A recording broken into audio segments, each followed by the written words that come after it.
Hi, Goddess of Love here again. Kamusta kayo dyan, mga goddess ko?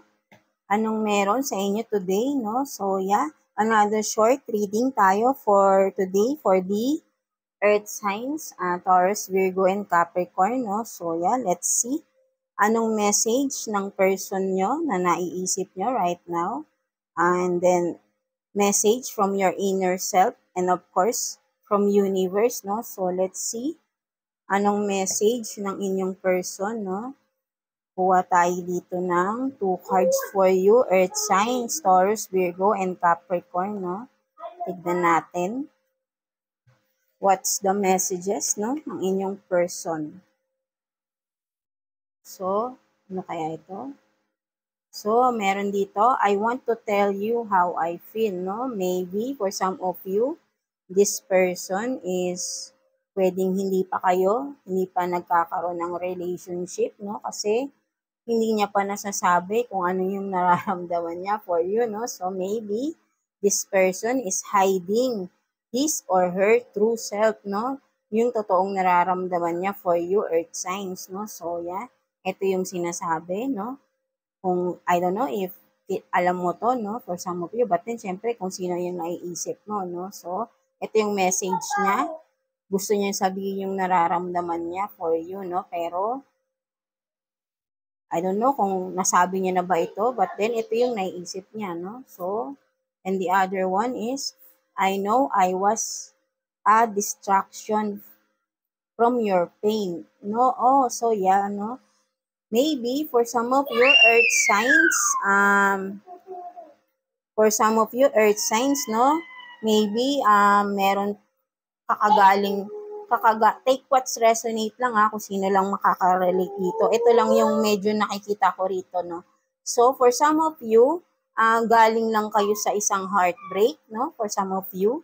And then, there is this person around you, no? I don't know if this person is expressing na or nararamdaman nyo na tong tao na to na may gusto sa inyo, no? But then, hindi niya masabi yung totoong nararamdaman niya, no? Kasi, feeling niya makaka-distract siya sa pain na nararamdaman mo right now, no, baby? Because you are still healing pa, no, from the past relationship na pinanggalingan mo right now. So, ayaw niyang makaistorbo sa'yo right now, no? So, maybe this person is gusto niya mag-heal ka muna from the pain na nararanasan mo right now, no? So, maybe, yeah, you are in a healing process right now for some of you earth signs, no? So, yeah, this person is just around the corner, no? Something like that, no? So, maybe this one is, I don't know kung if this is your friend, no? Maybe, kasi maybe alam niya yung mga nangyayari kasi sa'yo, something like that, no? But then, ayaw niyang makaistorbo sa healing process mo, no? So, maybe, I think, hihintayin lang ni person na ito, no? Ng person na ito na mag-heal ka, earth signs, no? So, and then, after that, he or she will tell his true feelings for you, no? So, take what's resonate lang, no? Sino lang makaka-relate dito, earth signs, no? Taurus, Virgo, and Capricorn. So, yeah, that's it, the message ng inyong person on your mind, no? So, yeah, this person is on your mind, so, kilala mo na rin to, right? No? So, this person is may gusto sa'yo, no? Ang haba ng hair ng ating earth signs, no? So, tignan naman natin anong message ng inyong inner self, earth signs, no? Kuha rin tayo rito ng 2 cards for you para sa message ng inyong inner self. So, tignan natin. You have this earth sign, you have wisdom, no? So, for some of you, no, maybe, ang sinasabi ng inyong inner self is, continue nyo lang kung ano tong magandang mga ginagawa nyo, no? For some of you, earth signs, no? Kumbaga, natutuwa sa inyo ang inner self nyo, no? Kumbaga, with this wisdom, no? You are full of wisdom. You can share your wisdom with the people around you. People who needs wisdom, you can share it, no? So, Maybe you are an advisor, no? Advisor. So for some of you, no, life coach, no? So you have a full you are full of wisdom. So sinasabi ng inner self mo to share those wisdom para makatulong sa ibang tao, no? So, yeah, that's it, 'di ba? Napakaganda, no? So, and the other one is what is magic, no? So, for some of you, sabi ng inyong inner self, you have the magic, no? Earth signs na you have this magical inner self na whatever you are thinking, whatever plans, goals, dreams, kayang-kaya mo yung abutin, earth signs, no? So, parang ito yung sinasabi sa iyo rito, no? Kaya mo, you have the power, you have all the tools, no? To make it happen, to make it come true, no? So, wag mawawalan ng kumaga, maniwala kayo sa sarili nyo, no? Na kaya nyong maabot kung ano man yung mga naiisip nyo, no? So, ito yung sinasabi, you have the magic, sabi ng inyong inner self, no? So, yun nga, kung magawag kayong panghihinaan ng loob dahil kayang-kaya mo gawin lahat, di ba? You have all the tools, you have this magic in yourself, no? So, be confident lang, no, sa iyong sarili. So, yeah, that's it, no? So, tignan natin naman anong message sa'yo ng inyong ni universe, no? Ni God for you, no? So, earth sign, kuha rin tayo dito ng 2 cards for you, no? Para sa message ni universe sa'yo, no? Earth signs, no? So, parang napakaganda ng aura ng ating mga earth signs right now, no? Full of wisdom, magical, no? Right? No? So, let's see, ano ba tong message? So yeah, 'di ba? Sabi ko sa iyo kanina, sabi ng iyong inner self, huwag kang mawala ng kumaga, be confident, right? No? Kasi magagawa at magagawa mo, matutupad lahat ng gusto mo, right? No? Just focus, 'di ba? Sa iyong goal, no? And with this card, hope hope on the horizon, no? Sabi sa iyo ni universe, sabi sa iyo ni God na yun nga, don't lose hope, 'di ba?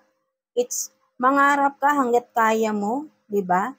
Ang hope is just kumbaga ito makikita mo yung stars, 'di ba? Maybe for some of you literally lagi kayong natingin sa stars, no? Nagwi-wish kayo sa stars, no?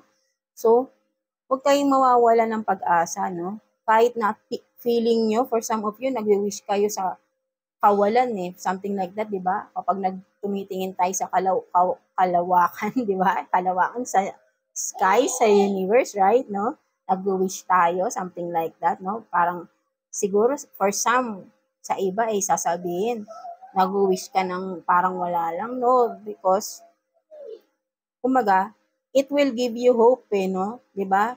Para for some of you, pag nag-wish kayo, mas parang mas nafe-feel nyo may pag-asa eh, no? And that's right, no? So, sinasabi sa ni universe, there is always hope, no? Kahit sa kawalan ka pa mag-wish, kahit saan ka mag-wish, wherever you are.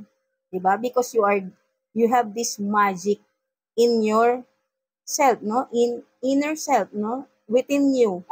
Kaya mong matupad kung ano man yung pangarap mo sa buhay. Because kumbaga, meron kang will, meron kang eagerness sa sarili mo para gawin yun, right? No? So, wag ka lang mawawala ng pag-asa. Kumbaga, for some of you is nawawala ng confidence sa sarili na feeling hindi nila kaya. Pero ang ibang tao nakikita, si God, di ba? Kitang-kita niya yung potential mo. Kumbaga, ikaw lang, nawawalan ka lang ng tiwala sa sarili mo. But then, si God, hindi siya nawawalan ng faith sa'yo, no? So, yun ang sinasabi sa'yo, no? Huwag kang mawalan ng faith sa sarili mo na kaya mo yan, no? So, and the other one is, what is this? Perfect moments, no? So, sinasabi rin sa'yo dito ni universe, this is the perfect moment to pursue your dreams, no? To make it come true, no? So, kasi ikaw na to eh, nasa iyo na lahat ng tools, kayang-kaya mo na, ready ka na, 'di ba? So, gawin mo na. This is the perfect moment for you to start that journey, to start that dreams, to come true, right? No? So, earth sign. So, yan ang sinasabi sa iyo. Kumaga, be confident. Yun nga, paulit-ulit tayo yan, no? Be confident, no? So, yun, sinasabi sa iyo, di ba? Simulan mo na yung dapat mong simulan, no? This is the right time for you, no?